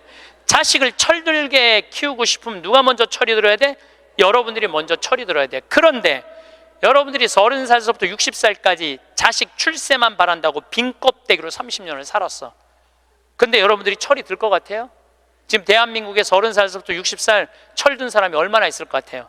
그래서 유학 보내고 자기는 한국에서 바람피고 아내는 미국 가서 바람피고 애는 정신병이 들어요? 철이 안 들은 거예요. 삶의 의미가 뭔지 모르고 살고 있는 거예요. 진정한 삶의 기쁨이, 진정한 삶의 행복이 뭔지 모르고 사는 거예요. 정말로 자식을 행복하게 키우고 싶어? 여러분들이 행복해야 돼요. 여기 이 셰익스피어가 아주 재미난 글을 썼어요. 중년에게 주는 9가지 교훈이라는 글을 썼어요. 한번 이 사람 한 400년 전 사람이 쓴 것 같은데 보세요. 첫째, 학생으로 계속 남아 있어라. 배움을 포기하는 순간 우리는 폭삭 늙기 시작한다. 그러니까 여러분들, 학생이기를 포기하면 안 된다는 거예요. 끊임없이 배워야 돼. 애만 배우는 게 아니야. 여러분들 배우셔야 돼요. 공부도 하고. 저는 제가 30살에 환경공학을 공부했어요. 얼마나 좋은 공부였는지 몰라. 내가 다닌 학교는 나는 아주대학 산업대학원을 다녔어요. 그런데 요즘 대학원 조금 돈이 좀 들어가서 그렇지 많아요. 가면은 뭐 내가 빵점도 받고 그랬지만은 그래도 석사학위도 받았어요. 공학 석사학위도 아주 재밌어요. 그리고 40이 돼갖고 글 쓰는 거 배웠어요. 글 쓰는 거 배워갖고 이 책도 지금 5권인가 책 냈잖아요. 얼마나 좋은지 몰라요. 요즘은 내가 유튜브를 통해서 정말 많이 배우고 있어요. 배우니까 참 재밌어요, 사는 게. 그러니까 여러분들도 배우는 걸 포기하시면 안 돼요. 둘째, 과거를 자랑하지 마라. 옛날 이야기밖에 가진 것이 없을 때 당신은 처량해진다. 삶을 사는 지혜는 지금 가지고 있는 것을 즐기는 것이다. 이거 세익스피어도 똑같이 말했어. 지금 가지고 있는 것을 즐기는 거야. 지금. 그러니까 뭐 나중도 생각하지 말어. 옛날도 생각하지 말어. 지금 오늘을 즐기면 되는 거예요. 있는 돈 갖고 나중에 쓰려고 그냥 쥐고 있지 말고 쓰세요. 내가 쓰라는 건 사치하라는 게 아니에요. 돈도 규모 있고 멋있게 쓸 수 있거든요. 쓰는 법도 나는 배워야 된다고 생각을 해. 세 번째, 젊은 사람과 경쟁하지 마라. 대신 그들의 성장을 인정하고 그들에게 용기를 주고 그들과 함께 즐겨라. 이것도 참 좋은 얘기 같아요. 그래서 나는 우리 여주에 우리 젊은 신부님들 계속 많이 초청하고 있어요. 함께 같이 하자고. 근데 참 젊은 신부들이 같이 있으면 참 좋아요. 저는 우리 생태마을의 부관장 모임을 한 달에 한 번 꼭 해요. 출신 부관장 신부님들, 그 신부들이 싫어할 수도 있지만은 한 달에 한 번 젊은 신부들을 모이면은 내가 모르는 것 너무너무 많이 알려줘요. 그들과 함께 즐길 수 있는 것만 해도 좋은 거죠. 넷째, 부탁받지 않는 충고는 굳이 하려고 마라. 늙은이의 기우와 잔소리로 오해받는다. 이것저것 챙겨나지 말라는 거예요. 우리 어머니가 그런 거 참 잘하는데 챙겨나지 말라는 거예요. 다섯째, 삶의 철학으로 삶을 철학으로 대체하지 말아라. 삶을 살으라는 얘기예요. 로미오가 한 말을 기억하라. 철학이 줄리엣을 만들 수 없다면 그런 철학은 지워버려라. 삶을, 현실을 살으라는 얘기예요. 괜히 개똥 철학하지 말고. 여섯째, 아름다움을 발견하고 즐겨라. 약간의 심미적 추구를 게을리하지 말아라. 그러니까 제가 이번 주 이선이 대전 공연이에요. 서울에 공연을 보니까 없더라고. 우리 평창은 대전이나 서울이나 거리가 똑같아. 그래서 이제 대전으로 가는데 점점 나이를 먹으면 먹을수록 공연도 많이 가요. 저는 여기 이 삼성 여기 뭐 스퀘어인가 여기 공연 많이 와요. 예술의 전당도 많이 와요. 많이 와야 1년에 많이 온다고 그래요. 1년에 2-3번이야. 그 2-3번이라도 공연을 즐길 수 있으면 삶이 굉장히 풍요로워지더라고요. 또 일곱째, 늙어가는 것을 불평하지 마라. 가엾어 보인다. 몇 번 들어주다 당신을 피하기 시작할 것이다. 나 늙은 거 자랑하지 말라는 거예요. 그것도 맞는 얘기 같아요. 늙은 거 누가 뭐 알아주기는 해요. 아무도 안 알아주죠. 나이 먹은 거 자랑 아니야, 내가 보기에는. 그리고 나이를 먹으려면 곱게 먹어야 돼. 나이값을 하고면서 늙어가야지. 나이값도 못하고 나이만 디립다 먹으면 그게 뭐가 자랑이에요. 여덟 번째, 젊은 사람에게 세상을 다 넘겨주지 말아라. 이건 뭐냐면 재산 주지 말라는 거예요. 그들에게 다 주는 순간 천덕꾸러기가 될 것이다. 여러분들 아까 제가 말씀드렸죠. 자식하고 남편한테 다 주지 말고 얼마만 주라고? 반만 주세요. 항상 오늘부터 마음도 반만 주세요. 다 주지 말고. 두 딸에게 배신당한 리어 왕처럼 춥고 배고픈 노년을 보내며 두 딸에게 죽게 될 것이다. 이 리어 왕이라는 이 셰익스피어 이 작품을 읽어보면 굉장히 재밌어요. 딸들한테 자기 왕권을 다 넘겨줘요. 왕권 넘겨준 딸 때문에 이 사람 죽어요. 왕이 결국은. 그러니까 여러분들도 자식들한테 다 넘겨주지 마세요. 여러분들의 인생을 사세요. 아직 여러분들 한참 남아있거든요. 아홉 번째, 죽음에 대해 자주 말하지 마라. 죽음보다 확실한 것은 없다. 인류 역사상 어떤 예외도 없었다. 확실히 오는 것을 일부러 맞으러 갈 필요는 없다. 삶을 탐닉해라. 그때까지 삶을 먹고 마시고 즐겨라, 이 얘기예요. 먹고 마시고 즐겨라. 우리는 살기 위해 여기에 왔노라. 즐겁게 살라고 여기에 온 거란 얘기예요. 그러니까 이 30부터 60까지 여러분들은 나는 자식을 위해서 아무것도 안 한다, 이런 생각하지 말라는 거예요. 내 삶을 살아가라는 거예요. 그러면 60살서부터 120살은 행복하냐? 60살서부터 120살 나는 자식한테 바라는 거 하나도 없어. 나는 보상 심리가 없어. 이거 다 거짓말이에요. 자식한테 왜 바라는 게 없어요? 얼마나 많이 바라는데요.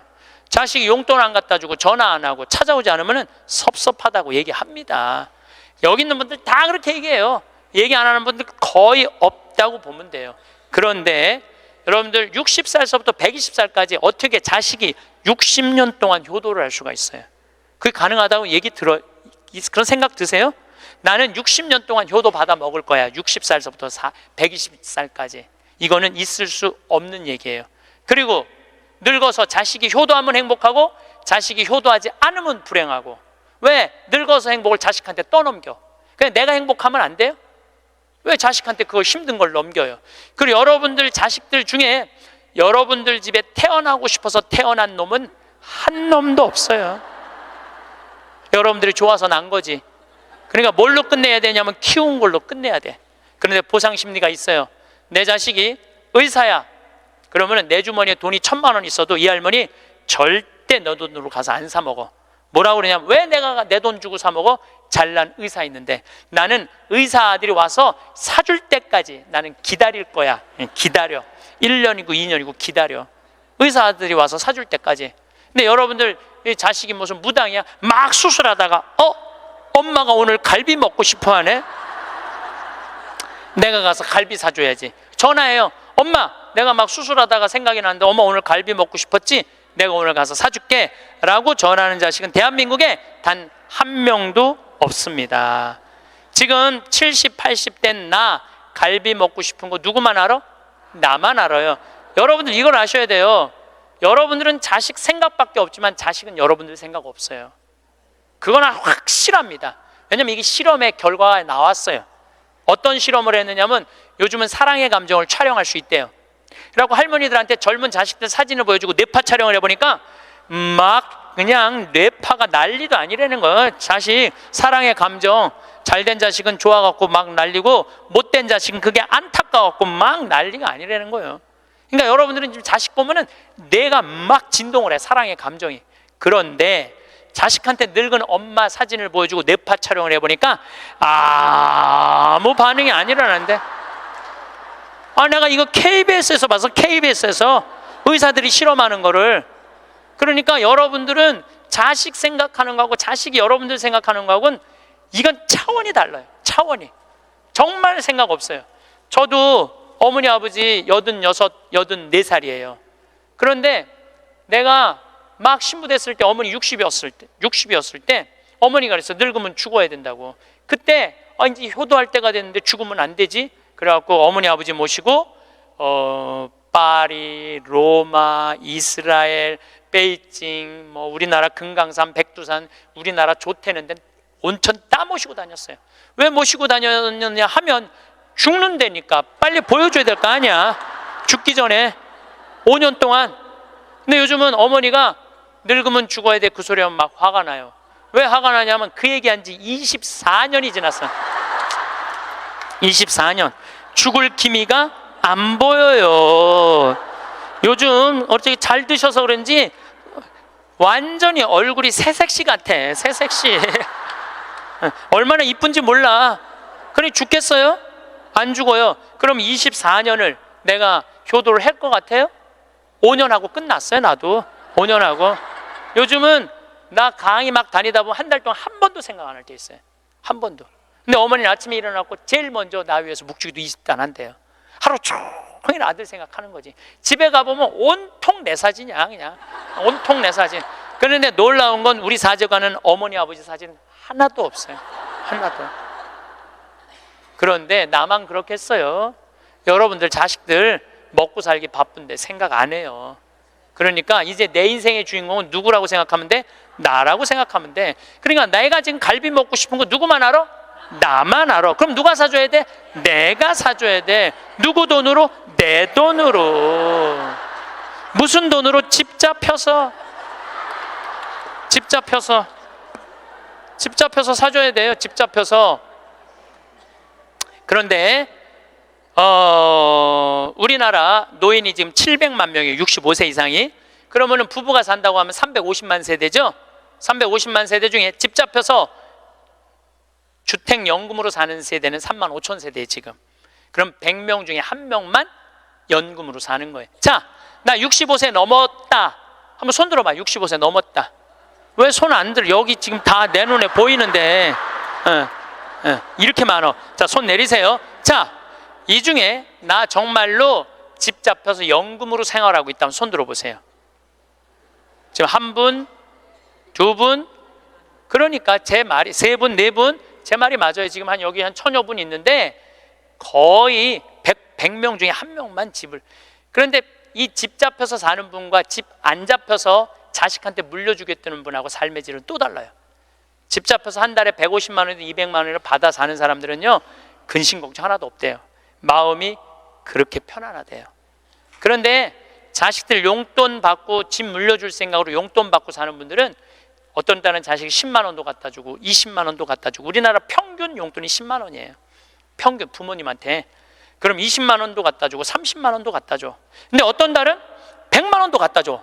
100만 원도 갖다 주면 이 할머니가 그 돈을 못 써요. 왜 못 쓰는 줄 아세요?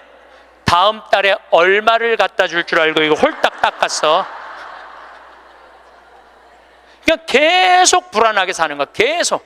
그럼 늘 불만 속에서 사는 거야. 내 인생의 주인공은 난데 남한테 계속 기대고 사는 거예요. 그러시지 마세요. 내 강의를 듣고 정말로 당신 스스로 갈비를 사 먹으러 간 할머니들이 나한테 편지 많이 해요. 또 찾아도 많이 와요. 신부님 말대로 내 돈으로 사 먹어보니까 인생이 바뀌더래요. 어떻게 바뀌느냐면 더 이상 자식 기다리지 않게 되더래요. 그리고 더 이상 원망하지 않게 되더래요. 더 이상 섭섭한 거 없더래요. 그냥 내 돈 갖고 내가 사 먹으면 되지. 대신 너는 나한테 재산 끝이야. 이렇게 딱 정리가 되고 나니까 너무 편안하더래요. 그리고 남은 인생은 내가 책임질 수 있겠다라는 자신감이 생기더래요. 그래서 너무 감사하다고. 너무너무 감사하다고. 아니, 그 할머니 중에 내 강의에 딱 맞는 할머니 한 분 오셨어. 여기 여의도에 사는 분인데 개신교 다니는 분이야. 순복음교회 다닌대요. 빌딩이 3개가 있대. 우리 집에 왔는데 뭐 하여튼 에쿠스 뭐 900인가 뭐 리무진인가를 타고 왔는데 어마어마하게 좋은 차를 타고 왔어요. 예, 에쿠스가 아니라 제너시스. 기사를 대갖고 왔어. 근데 그러는 거예요. 신부님, 내가 40에 혼자 돼갖고 아들 셋을 키웠다는 거. 신부님 말대로 의사, 교수, 사장이라는 거예요. 근데 2년 전까지는 내가 너희들 그렇게 키웠는데 왜 나 한번 안 찾아오느냐, 맨날 원망했대요. 근데 어느 날 갑자기 내가 그러더래요. 늙어서 갈비 먹고 싶으면 지 돈으로 사 먹으라고. 왜 자식을 기다리느냐고. 근데 자기 돈으로 사 먹어보니까 더 이상 안 기다려지더래요. 섭섭한 거 없더래요. 그리고 사는 게 너무너무 즐겁더래. 내 자식하고의 이런 관계를 끊고 내 삶을 살다가 보니까 걸리는 게 하나도 없대. 그러니까 여러분들도 그렇게 사셔야 돼요. 언제까지 자식하고 엉겨서 그걸 살 수 있다고 생각하세요? 그냥 내 인생의 주인공은 나야. 내가 알아서 살아야 돼. 그래서 여러분들의 인생을 꼭 사시기를 바랍니다. 성부와 성자와 성령의 이름으로 아멘. 행복합니다. 마지막 돌아갈 곳이 어딘지 분명히 알고 있는 사람. 돌아갈 곳이 어딘지 알아 그 길을 닦으며 사는 사람. 먼 여정에도 가지고 갈 것이라고는 남에게 베푼 것뿐인 사람. 가지고 갈 것이 하나도 없이 살아온 흔적조차 남기지 않는 사람. 살아서는 조롱과 부끄러움에 비틀거리지 않는 날이 하루도 없는. 현대 사회를 살다 보면 아이가 자라면서 겪는 정신적 어려움의 뿌리를 들여다볼 때 그 배경에는 부모의 태도와 양육 방식이 자리 잡고 있는 경우가 참 많습니다. 의도는 선했을지 모르지만 부모가 무심코 던진 말이나 행동이 아이 마음속에서는 깊은 상처로 남아 평생의 짐이 되곤 하죠. 아이를 상담하는 정신과 의사나 심리학자들이 강조하는 기본 원칙 중 하나가 바로 아이가 정신질환자로 몰리지 않도록 하는 것이라는 사실을 떠올려 보면 부모의 태도가 얼마나 큰 영향을 주는지 실감할 수 있습니다. 예를 들어 자녀가 큰 성과를 내더라도 잘했어 라는 칭찬 대신 조금 더 잘해야지 라는 말만 반복하는 부모가 있습니다. 이런 환경에서 자란 아이는 아무리 노력해도 부모의 기준에 도달할 수 없다고 느끼며 무력감에 시달리게 됩니다. 결국 자기 자신을 부정하는 습관이 자리 잡고 이는 자존감 결핍으로 이어져 삶 전반의 그림자를 드리우죠. 심리학적으로 이런 패턴을 조건적 사랑이라고 부르는데 부모의 기대를 충족해야만 사랑받을 수 있다는 생각이 아이 마음속에 자리 잡게 되는 것입니다. 또 다른 사례로는 아이가 열심히 공부하고 있는데도 매번 더 하라고 다그치는 엄마가 있습니다. 이런 경우 아이는 점점 숨이 막히는 듯한 압박감을 느끼게 되고 결국 어느 순간 분노를 폭발시켜 부모를 밀쳐내거나 집을 뛰쳐나가기도 합니다. 그 과정에서 생긴 갈등은 단순한 일시적 다툼이 아니라 아이 마음속 깊은 곳에 나는 이해받지 못한다라는 감정을 각인시키고 맙니다. 시간이 지나면서 이런 아이는 사회적 관계 속에서도 불신과 자기방어적인 태도를 보이게 되고 타인과의 협력보다는 고립을 선택하는 경향이 커지게 됩니다. 사실 부모가 자녀를 힘들게 만드는 방식에는 몇 가지 공통점이 있습니다. 첫째는 과잉 간섭입니다. 아이가 스스로 선택하고 움직일 수 있는 여지를 거의 허락하지 않고 모든 행동을 통제하려 드는 부모가 있죠. 이러한 통제는 아이에게 마치 숨 쉴 공간조차 없는 듯한 압박을 주고 심한 경우 누군가 늘 나를 감시하고 있다 라는 불안감을 키우게 됩니다. 이것이 장기적으로는 정신질환의 발현 위험을 높이는 요인으로 작용할 수 있다는 점에서 굉장히 위험합니다. 결국 아이는 독립심을 기르지 못하고 자기 삶을 스스로 개척할 기회를 잃어버리게 됩니다. 둘째는 부모가 극단적인 언어나 행동을 쉽게 사용하는 경우입니다. 차라리 죽고 싶다. 너 같은 건 필요 없다. 와 같은 말은 어른 입장에서는 순간의 감정 표현일지 몰라도 아이에게는 세상을 송두리째 흔드는 충격이 됩니다.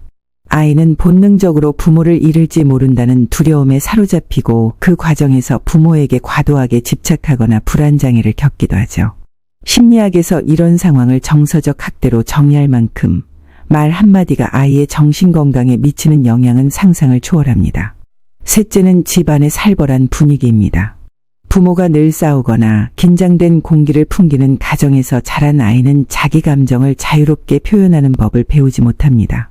항상 눈치를 보며 최소한의 행동만 하려 하고 점차 내성적이고 위축된 성격으로 변하죠. 반대로 따뜻한 분위기 속에서 자란 아이들은 발표도 잘하고 리더십을 발휘하며 또래 속에서 중심이 되기도 합니다. 결국 부모가 어떤 공기를 만들어주느냐가 아이의 사회성 형성에 직접적인 영향을 주는 셈입니다. 이 모든 문제의 뿌리를 조금 더 들여다보면 사실 부모 스스로의 불안정한 정서에서 비롯되는 경우가 많습니다. 자기 자신에 대한 자존감이 낮고 열등감이 강한 부모일수록 아이에게 더 큰 압박을 가하는 경향이 있습니다. 부모가 흔들릴 때마다 아이는 불안정한 세계 속에서 방황하게 되고 결국 심리적 혼란 속에서 성장하게 됩니다. 그래서 요즘 전문가들은 부모도 부모 교육이 필요하다 라고 강조합니다. 부모가 먼저 자신의 감정을 다스리고 건강한 태도를 보여야 아이가 안정감을 느끼고 단단하게 자라날 수 있기 때문입니다. 부모의 태도는 아이에게 고스란히 전해집니다. 부모의 시야가 넓으면 자식도 여유롭고 유연하게 세상을 바라보지만 부모의 시야가 좁으면 자식의 시야도 제한되기 마련이죠. 따라서 부모가 아이를 올바르게 이끌고 싶다면 무엇보다 자신부터 돌아봐야 합니다. 실수를 했다면 솔직히 사과하고 아이가 스스로의 길을 찾아갈 수 있도록 한 발 물러서는 용기가 필요합니다. 특히 중요한 것은 부모가 일관성을 지니는 것입니다. 가서 공부해라 라고 해놓고 막상 아이가 나서면 집에서 하지 왜 가냐 라고 말을 바꾸는 식은 아이를 혼란스럽게 만듭니다.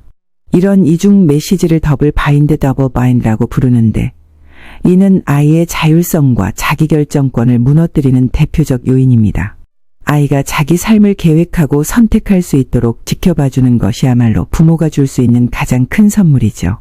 결국 부모의 과잉 통제나 극단적 표현은 아이의 영혼에 깊은 상처를 남기고 사회적 적응력을 약화시키며 나아가 성인이 된 후에도 인간관계 속에서 계속 문제를 겪게 만듭니다. 반대로 아이가 시행착오를 겪더라도 믿고 지켜봐주는 부모 밑에서 자란 아이는 스스로 성장하며 사회 속에서 다양한 관계를 통해 회복력을 키워갑니다. 그리고 여기서 한 걸음 더 나아가 생각해보면 부모와 자녀의 관계는 시간이 흐르면서 반드시 변화해야 합니다.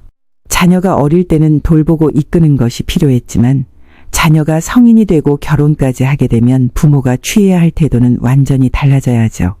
이제는 독립된 가정을 꾸린 자녀를 존중하고 그들의 선택을 인정하는 새로운 관계의 시대가 열리게 됩니다. 이제 이어지는 이야기는 결혼한 자녀와 부모의 관계 변화에 관한 것입니다.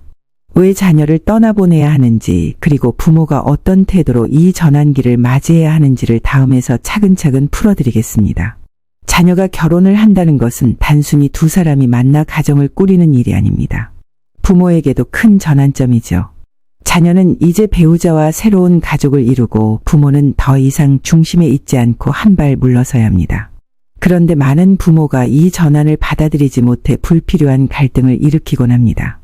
예를 들어 아들이 결혼 후 주말마다 부모 집에 들르지 않는다고 해서 서운해하는 부모가 있습니다.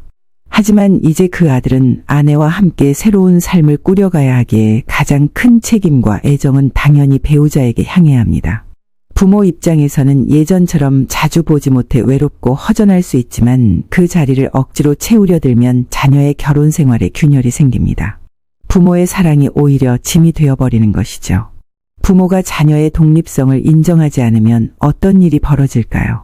자녀는 부모와 배우자 사이에서 갈등을 겪고 결국 어느 한쪽을 선택해야 하는 상황에 몰리게 됩니다. 이런 경우 대부분 자녀는 배우자를 선택할 수밖에 없고 그 과정에서 부모와의 관계가 멀어질 수 있습니다. 따라서 부모가 진정으로 자녀의 행복을 원한다면 적절한 거리를 두는 것이 무엇보다 중요합니다. 결혼 후에는 부부끼리의 유대감이 최우선입니다. 배우자와 함께 어려움을 이겨내고 즐거움을 나누며 서로를 의지해야 가정이 안정됩니다. 그런데 부모가 끊임없이 개입하고 간섭한다면 부부 사이의 신뢰가 흔들리고 자녀는 불필요한 부담을 떠안게 됩니다. 부모의 조언은 필요할 때만 그것도 간단명료하게 건네는 것이 가장 좋습니다. 지나친 조언이나 비교 혹은 내가 살아봐서 아는데 라는 식의 말은 오히려 부부 사이의 긴장을 불러올 뿐입니다. 이 시기에 부모가 가져야 할 새로운 태도는 조력자입니다. 더 이상 자녀의 삶을 이끌어가는 주체가 아니라 필요할 때 살짝 밀어주는 조력자로 변해야 합니다. 부모가 이 역할을 잘 해낸다면 자녀는 배우자와 함께 안정적으로 가정을 꾸리고 동시에 부모와의 관계도 한층 성숙하고 따뜻하게 유지할 수 있습니다. 여기서 한 가지 흥미로운 심리 현상이 있습니다. 바로 빈둥지 증후군입니다. 자녀가 독립하고 집을 떠난 후 느끼는 공허감과 상실감이죠. 특히 주 양육자였던 어머니들에게 많이 나타납니다. 자녀에게 모든 에너지를 쏟아부은 부모는 자녀가 떠난 자리에 커다란 빈자리를 느끼게 되고 이때 우울감이나 외로움이 찾아오기도 합니다. 하지만 이것을 단순히 허망함으로만 받아들이기보다 자신의 삶을 다시 돌아보고 재정립할 기회로 삼는 것이 좋습니다. 자녀를 통해서만 의미를 찾던 인생에서 이제는 나 자신을 돌보고 새로운 활동을 시작할 수 있는 시간으로 여겨야죠. 자녀가 결혼한 후 부모가 가져야 할 가장 큰 지혜는 자녀를 이제는 남이라고 생각하는 것입니다. 여기서 남이라는 말은 완전히 끊어내라는 뜻이 아니라 독립된 인격체이자 새로운 가정의 주인이라는 사실을 인정하라는 의미입니다. 부모가 이를 받아들일 때 자녀는 배우자와의 관계에 더 집중할 수 있고 동시에 부모와의 관계는 더 건강하게 유지됩니다. 세대 간 갈등도 이 과정에서 크게 줄어듭니다. 부모 세대와 자녀 세대는 서로 다른 가치관을 갖고 있기 마련입니다. 그런데 부모가 여전히 옛 기준을 들이대며 간섭하면 갈등은 불가피합니다. 반대로 부모가 이제 내가 알아서 하라 는 태도를 보이면 자녀는 부모에게 감사함과 존중을 느끼며 더 자주 찾아오게 됩니다. 결국 부모가 한 발 물러설수록 자녀는 오히려 부모와 가까워진다는 역설이 일어납니다. 여기에 더해 동양의 전통적 관점에서는 부모와 자녀의 관계를 인연으로 설명하기도 합니다. 은혜를 갚으러 온 자식도 있고 원한을 갚으러 온 자식도 있으며 빚을 갚거나 되찾으러 오는 경우도 있다는 이야기입니다. 어떤 인연으로 맺어졌든 결국 부모가 할 수 있는 최선은 자녀가 제 삶을 온전히 살아가도록 지켜보고 응원하는 것입니다. 자녀를 붙잡으려 하기보다 떠나보낼 때 그 인연은 더욱 깊고 단단해집니다. 결국 부모의 역할은 자녀가 독립된 인격체로서 삶을 살아갈 수 있도록 길을 열어주는 것입니다. 어린 시절에는 보호막이 되어주고 청소년기에는 길잡이가 되어주며 성인이 된 후에는 조력자가 되어주는 것이죠. 부모가 자녀의 선택을 존중하고 자녀가 세상에서 스스로 설 수 있도록 믿고 기다려줄 때 그 자녀는 비로소 건강한 사회 구성원으로 성장합니다. 마지막으로 부모 자신도 자녀의 결혼 이후 새로운 삶을 준비해야 합니다. 자녀의 삶에 과도하게 개입하기보다 스스로의 행복을 찾고 배우자와의 관계를 재정비하거나 새로운 취미를 시작하는 것이 필요합니다. 그렇게 할 때 부모와 자녀는 서로에게 부담이 아닌 따뜻한 버팀목으로 남게 됩니다. 이제는 부모가 자녀의 인생을 대신 살아주는 시대가 아니라 자녀가 자기 삶을 개척해 나가는 시대입니다. 부모는 그 길을 옆에서 묵묵히 지켜봐주는 존재로 남는 것이 가장 큰 사랑이며 그것이 자녀에게 줄 수 있는 최고의 선물입니다.